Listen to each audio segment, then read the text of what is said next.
shut it down, which we've seen happen in this city several times. So I really think the city in itself is at that cusp of boom. And I think, revitalizing the Liberty Bowl is a very important part of that. And you mentioned something about the Tigers playing on campus. That's something that we've talked about. I know you have, and a lot of other people I know talked about. Right. Probably last years, they need to be playing on campus.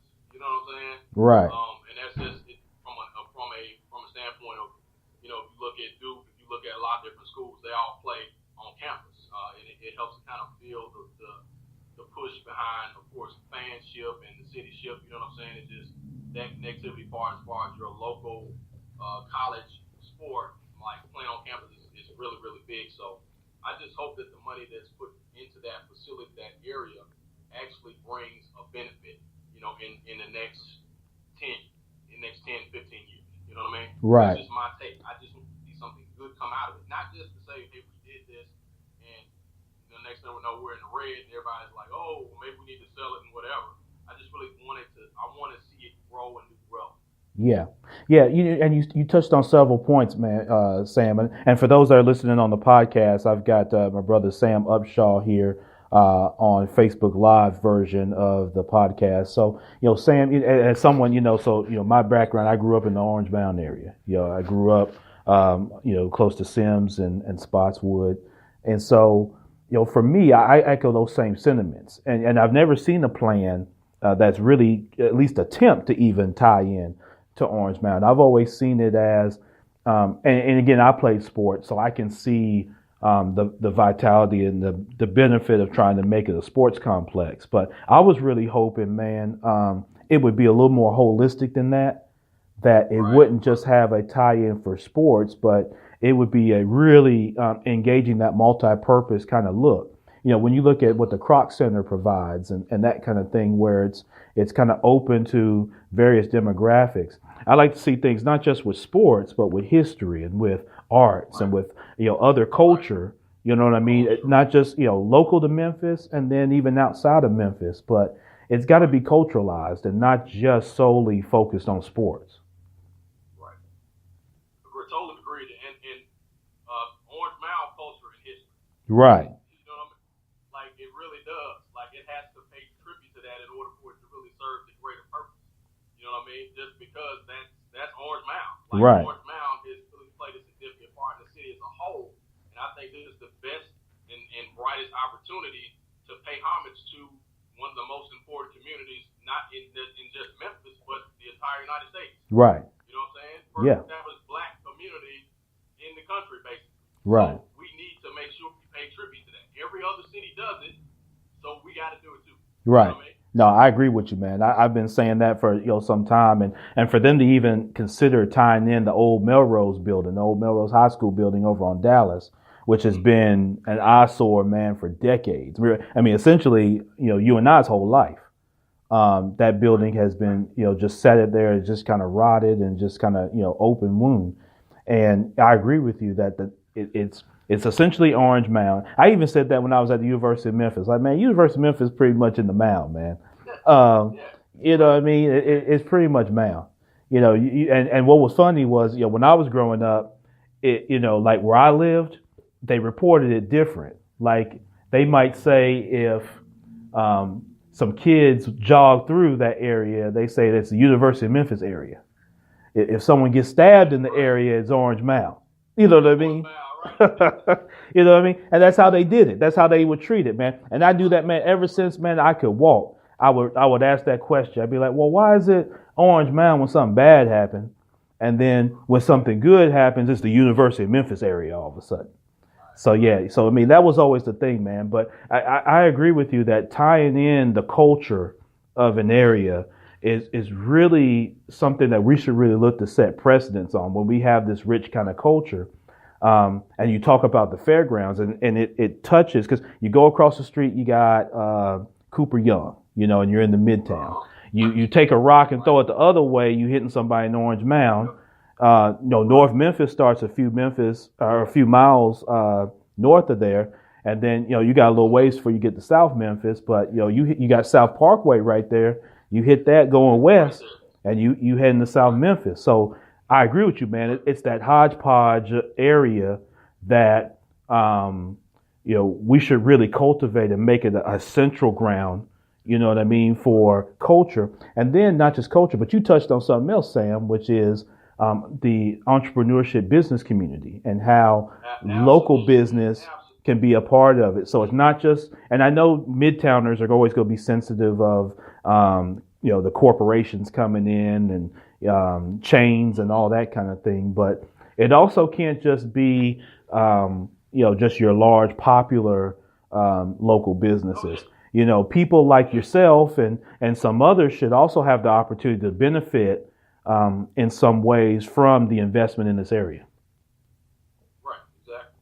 I mean, because if you look at Memphis, right, so Memphis has always been about hustle.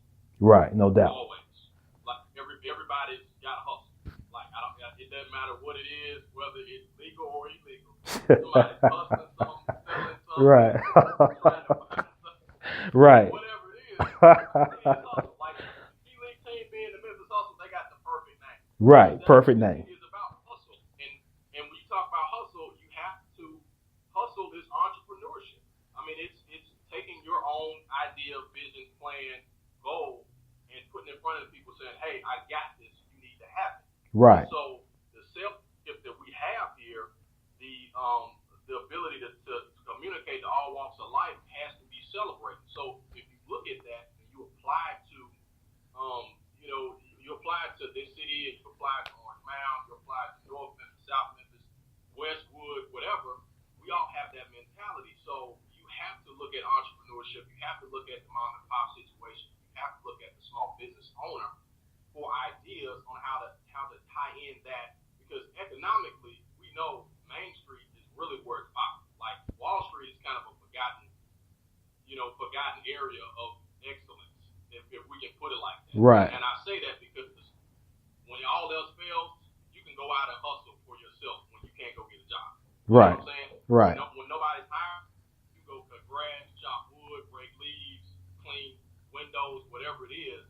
You can come up with something to do for yourself. So those people who have solidified themselves as respected entrepreneurs in this community have the right to be a part of this process and say, hey, how can we bring the entrepreneurial community together in this area and grow from that point? So then you're not just having large companies and your Fortune whoever's kind of come in and take up the bulk of the space and the resources, but you have your smaller companies saying, hey, we're a piece of this pie as well. We are the community. Like when everybody leaves, when everybody sells off, when everybody gets rid of the office building, we're still here grinding, still here working, still here keeping the doors open and keeping people employed as well. So as long as there's money flowing through any kind of system, the mom and pop and small business has to be a part of that in order for any kind of vitality to really take place over a long period of time.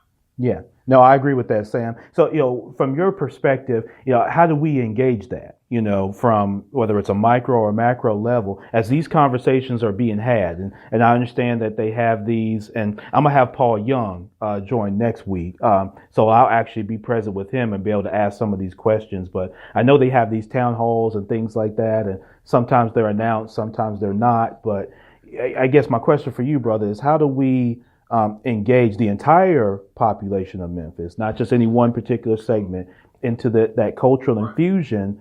And then from the business piece, how do we get people again from a very, various cultures and things like that from around that are business owners, entrepreneurship and business? How do we get those people then to the table so that there's a force, right, that then is talking about and putting the pressure, quite frankly, on those to make sure that we are included? So I think my method would probably be to utilize individuals like yourself, right? Because you've got the corporate connectivity and you also have the entrepreneurial connectivity, right? So anybody that has the influence and has the ear of the powers that be. So what has to happen is you have to have somebody that's willing to bring both sides to the table, right? That's able to communicate with folks who have 5 employees and folks who have 50,000 Mm-hmm. Somebody who's able to say, hey, let's see how we can make it work for both sides, because we know there's got to be a continual flow of money in this area in order for the city to continue to grow. Right. And so it's got to be individuals, I would say, like yourself, like I'm not putting all this on you, but individuals like yourself that know the lingo, that know how to explain it to a small business guy like me and say, hey, man, this is what we're looking for in this particular project and how you can participate in it. So when people have that, I think from a perspective of a small guy or small business, people want to feel like they understand the process, that the lingo is in a method or manner that they know that they will be included, and also it'll benefit their community, their right. kids, their nephews, their nieces, their employees. So when we do that, when we have folks like Ron, folks like whoever, they can say, hey man, I'm gonna have Paul Young on. I want you guys to be a part of this conversation. You can talk about that in terms that all of us can understand, so that we don't feel like we're left out of the conversation. Right. That we are part of the process, are brought to the table. So that way we don't feel like we're not included, like we don't feel like outsiders. Right. So I think having like you, like this podcast is so important, because people are able to get on and listen and learn a few things about it. And hey, now of course we got social media, we can reach out to, hey Ron, hey man, what exactly is this process about? What is that? How do we get to the table? So you can tell them, hey man, I got a conversation going on with this person next week. Why don't you listen in? And then that kind of gets the ball rolling on that understanding and that communication. Yeah, absolutely. No, I appreciate that. And there's so many with the, various platforms that we should use. And I agree with you. We should be using the platform to educate and to bring awareness, but then to take action. And, the take action piece is kind of, what I'm talking about, where I'm actually going to have, Paul actually on the show. And then folks like yourself and anybody else that's watching, he'll actually be sitting with me. So I'm going actually to his office. So that's the beauty of using the technology is I'm mobile, man. I can go right to him. I can sit in his office on his turf and ask him the questions, right, of, what we're talking about right now, so that, those of us, irregardless of the size of your balance sheet, right, or your income statement, you know what I mean? People who have a viable idea and can incorporate that can be executed should be at that table. Right. And so it's a community based project and not just this particular segment or whatnot that benefits economically or whatnot, man. So, man, Brother Sam, man, I appreciate you, man. Thank you so much for joining. And thank you, man. I appreciate you letting me time in, man. Yeah, no doubt about it, man. And depending on if everybody else acts scared, man, I might have to bring you back in. Hey, that'll work, man. I'm used to it. Yeah. Appreciate it, Sam. I'll get with you. All right. Hey, thank you, man. Yes, sir. Right. All right. Oh, shit.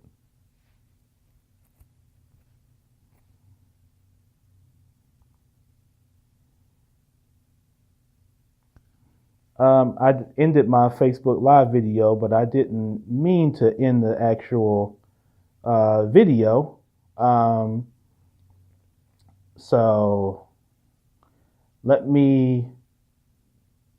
this is the part where I got to get this together, y'all. So for those listening on the podcast, I actually ended the session. And I didn't mean to. I clicked the wrong button.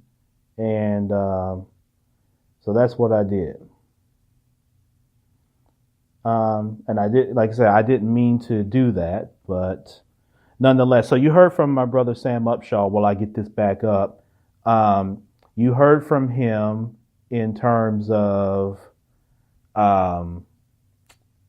his thoughts on the. Hold on, let me get this together here. You heard from him on his thoughts on the fairgrounds, and the big thing that I took away from Sam's comments was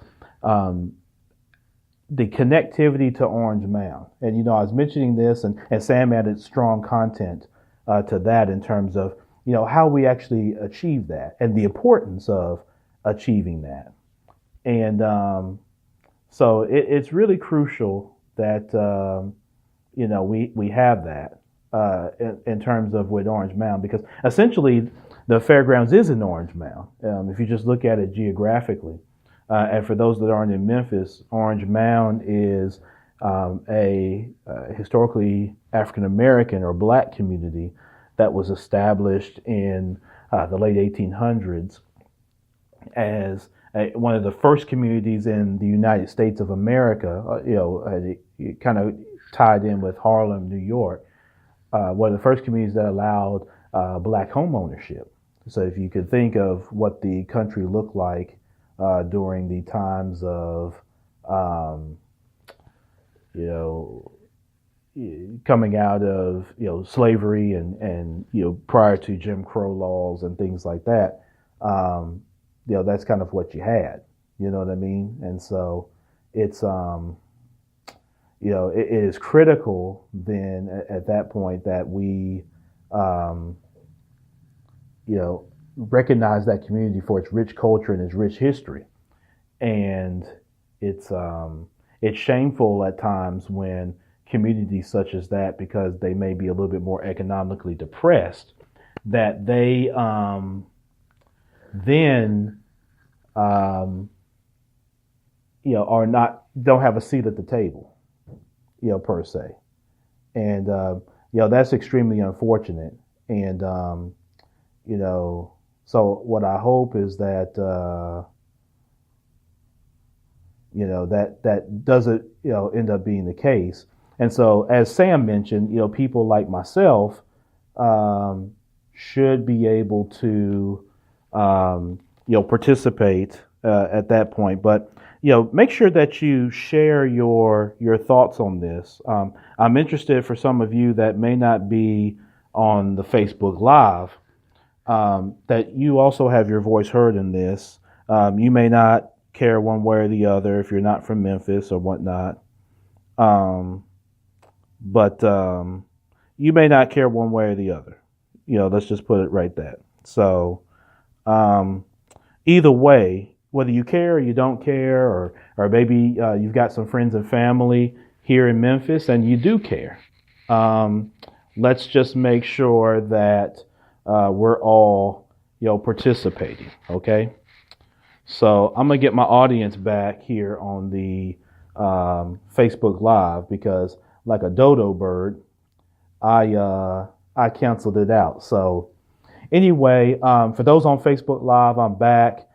Stupid me, I hit the finish button after my guy Sam Upshaw did a great job in sharing some great feedback and challenging the critical thinking, quite frankly, on the Fairground Project, and quite frankly on again its connectivity. So welcome back, Facebook viewers, and I want to continue on. And if anybody wants to join that's on the Facebook Live, you can do so. Just comment that you would like to come on live, and I'll bring you on live.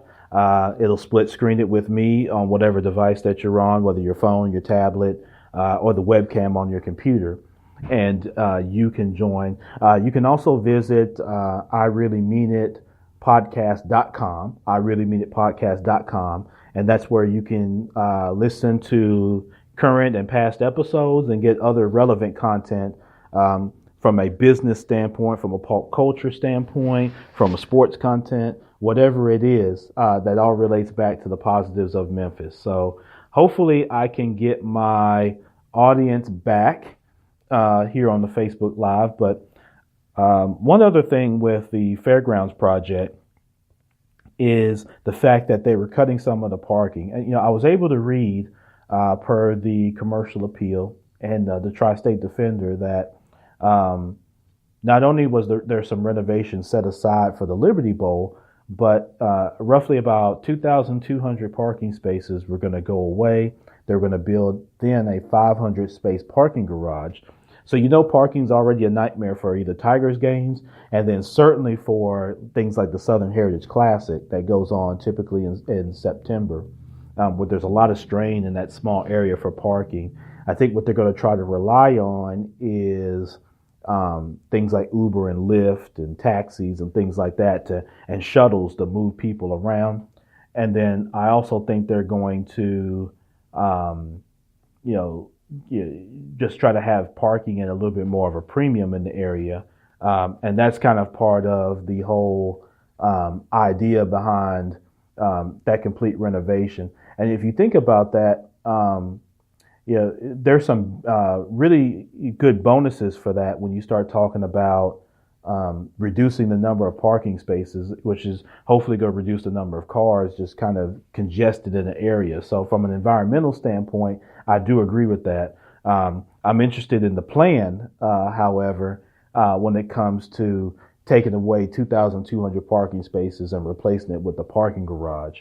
I've got some short-term concerns with that, but long-term, I do like that because it does also force people to be active and move a little bit, even when they're going to these sporting events. You'll have the idea that you're probably going to have to park somewhere else or kind of be creative with your parking scenario, and you're going to have to get a shuttle or Uber or a Lyft or something like that to kind of get you around, or you just got to foot it yourself. So in this city where the infrastructure is really heavily reliant on the vehicle, it's good to see that we're pushing to more long-term solutions. So we got a few people joining us back from the audience. Yasmin, good afternoon to you.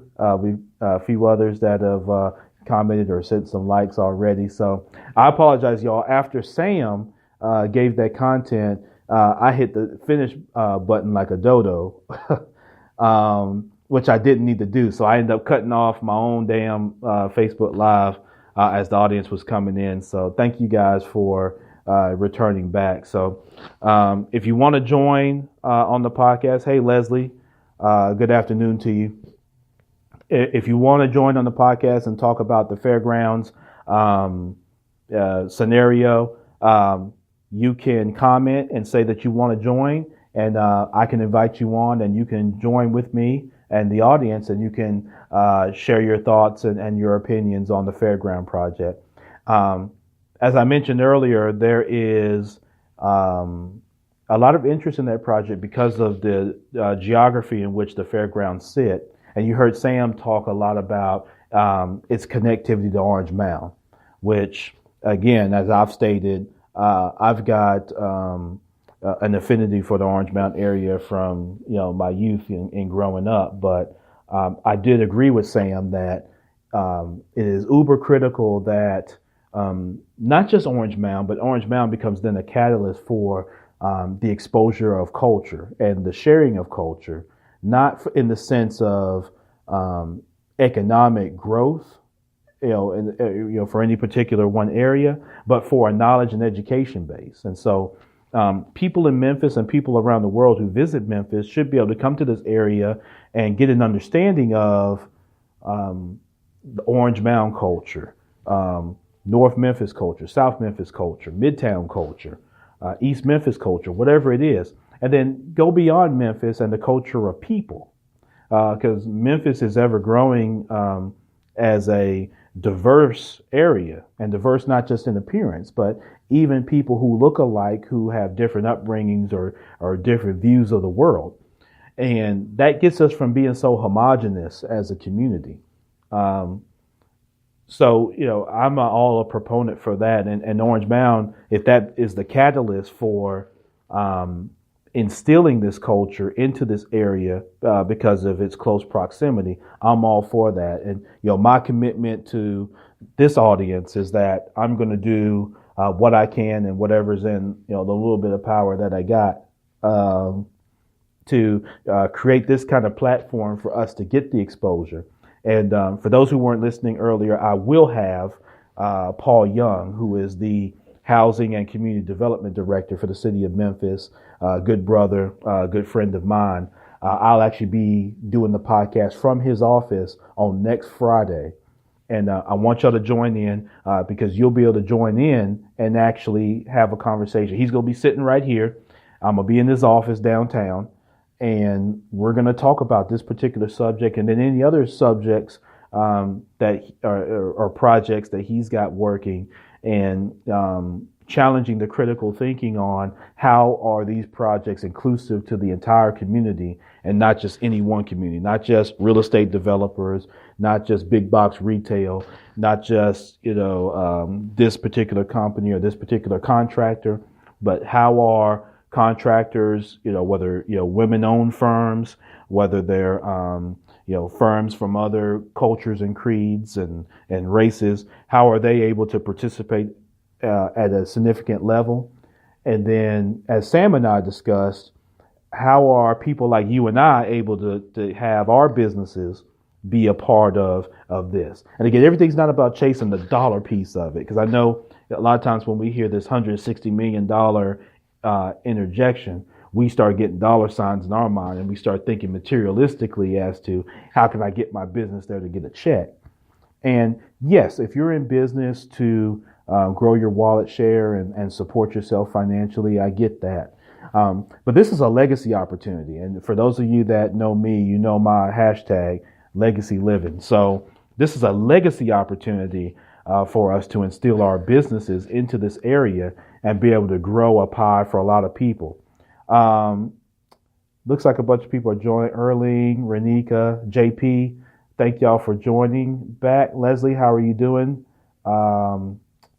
Looks like some other folks are joining back in, so we're picking the audience back up. But if you want to join now, before we transition to our next topic, just say you want to join, and you can join on and talk with me here on Facebook Live. Don't be scared. If you need to get to a safe place, or you need to get some folks out your background, so when you come up on the phone, you don't expose yourself, I understand. But you'll come on right from the device that you are. We'll be split screen, and we'll be able to do just that. Jay Favor, how you doing? Thank you for coming on and watching. But excited about having Paul on for next Friday to further this discussion. So again, if you want to join, for those that are on the Facebook Live, just comment, I want to join, and I'll have you come on for this or whatever subject we discussed today. All right, so transitioning from the fairgrounds and the Coliseum discussion, which again is very important, I want to talk a little bit about what I'm deeming as the folly of free. And this is something that you want to take some notes on, because I'm going to talk about this from a personal perspective and from a business perspective really quickly. And that'll be our last subject for the podcast today. So in business, let me start from a business perspective when you talk about the word free. Free can be used. So if you offer something of value in your business, obviously you're in business because you're solving a problem. You're solving a problem for either a various groups of people or a targeted group of people that have expressed this as a problem, and they're willing to exchange something of value with you because you've got the expertise and the knowledge and the skill set and the tools and whatnot to solve that problem, and in most cases alleviate the problem or greatly mitigate it, right? So that's part of your business model in 99% of businesses. So you use or you're able to provide as a business owner, right? You may provide free content or free access to something like that, and you use that as a tool to entice engagement, right? So that you could have an opportunity for potentially a sale, either in the short term or down the line in a little bit longer term. What I've seen some with some local business owners at times, and sometimes when they ask me to consult or mentor, here's what happens is the business owner, in the attempt to either not understand their worth, which you hear that a lot of times, you see the memes on Facebook, understand your worth. They don't understand their worth, or they anticipate that their customer is going to push back on price. And so they offer a lot of things for free. And I've seen a lot of people often talk about businesses going under because of lack of funding. And to an extent, yes, particularly if you lack some of the creativity that it can take, where you don't necessarily need the funding that you think you need or whatnot, that can happen. But outside of that, a lot of times where businesses fail is free. giving away things, under its value consistently is going to cause your business to fail. Okay. And so no matter what your business is or what you're providing to the community, what you're selling, whatever it is, you've got to be confident in the value that you're bringing. And from that confidence, you have to instill that in your customer so that they're willing to buy and to pay the proper price for the value that you're giving. If all you're going to do is getting the business and then give your product or service away, you're not necessarily running the business at that point. Matter of fact, you don't even have a job. You're not even creating a job for yourself. So you put yourself in a bind, and I've seen business owners get into binds where they're not offering their product or service at the right value, and that's very important as we round out and we're going to 2018. And some people have been in business for a few years and they're wondering why they can't get to that next level. Is you've got to stop being fearful of the reaction of somebody when they start asking you how much is it. People spend money and time and things like that on everything that they want.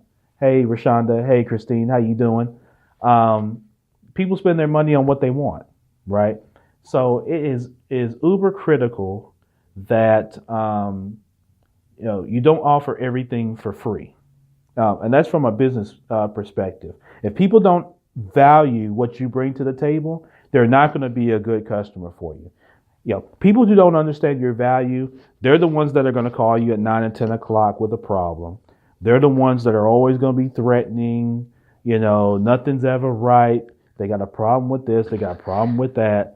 It's always going to be some issue. They make everything out into an event. And some of y'all, from our conversations, you've experienced that.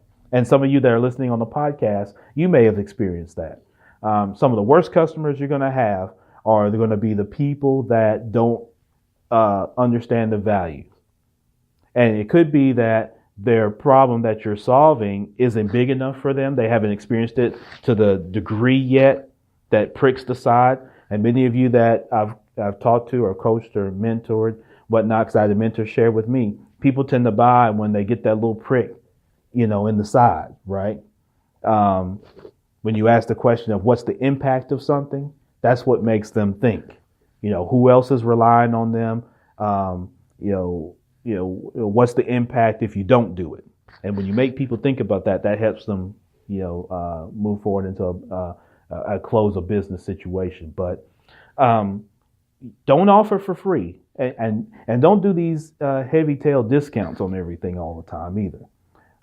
Yes, you're starting out and you want to build an audience and things like that, but how you set the tone is how your business is going to continue to go. It's just like sports. For those that play basketball or football, whatever it is, you set the tone in the first quarter, right? You want to jump out. You want to, if you can, you want to crush and take any confidence away from the other team, right? Because if you leave teams confidence, right, that's what it takes to make things happen out here is confidence. So you want to take that away. From a business standpoint, if you're a business owner, you want to take away that devaluing of what you're bringing to the table. You may offer it discounted or free for some period of time, but then you got to change that. You can't leave it perpetual. Because, people have to see the value in what you're doing. And it's so much better to have a really good customer that sees the value. It's better to have one of them than 5 people that are kind of like, I don't like this. I don't like that. Now, make sure that your business is legitimate and make sure that you have the proper service level standard in place. But for people that are just going to hound you about price without seeing the value, whatever. So don't fall into that folly of free. From a personal standpoint, and if you want to jump in, for those that are on Facebook Live, just comment that you want to join, and I'll have you join, and we can discuss this one-on-one. You'll have the split screen, and you'll be on your device, whatever you're watching this on Facebook Live, whether your phone or your tablet or if you got the webcam on your computer, whatever that is. But from a personal standpoint, in a more minimalistic lifestyle, people look at free a little different for themselves personally, right? So as a consumer, it's natural human tendency to then want to, get things for free. Not have, if I can get something of value that I can consume or provide to someone else to consume, and if I can get that at a reduced or essentially a free cost to me, then that's kind of a natural human tendency. But be careful, and of course, one of the 48 laws of power, and I didn't bring this up for this particular conversation, but be leery of free, right? For a number of reasons. So hey Sam, what's going on, brother? Glad to come back. Lamar, how you doing? Lamar Bowen, what's up? From a minimalistic lifestyle standpoint, naturally people, again, I can get something and consume it and not have to give anything for it. Natural human tendency. However, the problem is acquiring a bunch of stuff, even if you get it for free, can be detrimental, extremely. A couple things happen when things are offered for free. Now, I just talked some about the business owner standpoint. Now, think of it from a corporate standpoint. Why would a corporation offer something for free? They exist for the very definition of maximizing shareholder profitability, right? That's what typically a corporation exists for. So why offer something for free that doesn't do that, right? The reason is because no different than someone offering free content. It's an opportunity to then, in some cases, sell something else. So from a consumer standpoint, you might get duped into getting something else because of the free content or free product or service. In a lot of cases, from a corporate standpoint, not with everyone, but the free product or service is generally inferior, right? It's sometimes an inferior design or inferior model or inferior in how it's constructed. And so you've got to be careful with that because you can end up acquiring a bunch of stuff,